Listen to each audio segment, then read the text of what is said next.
Herkese merhabalar. Bugünkü videomda tas kebabı nasıl yapılır bunun tarifini vereceğim. İlk olarak tencereye doğramış olduğumuz kuru soğanları ekleyelim ve güzelce kavuralım.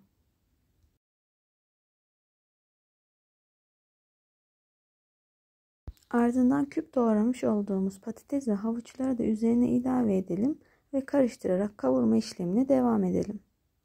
1 çay bardağı kadar da bezelye ilave edelim. Tekrar karıştıralım. Eğer isterseniz bezelye ilave etmeyebilirsiniz.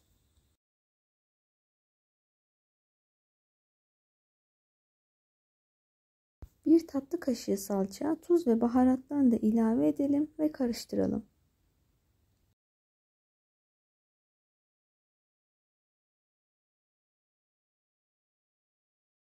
Bu şekilde biraz daha kavrulduktan sonra önceden haşlamış olduğumuz kuşbaşı etlerimizi de üzerine ilave edelim ve bütünleşene kadar güzelce karıştıralım.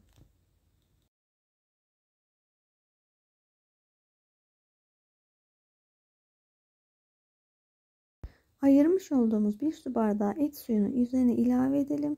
Kapağını kapatıp pişmeye bırakalım. Ortalama yarım saat içerisinde patates ve havuçlar yumuşayana dek pişirelim. Tas kebabımız pişti. Servise hazır. Yapacak olanlara şimdiden kolay gelsin diliyorum. Hoşça kalın. Allah'a emanet olun.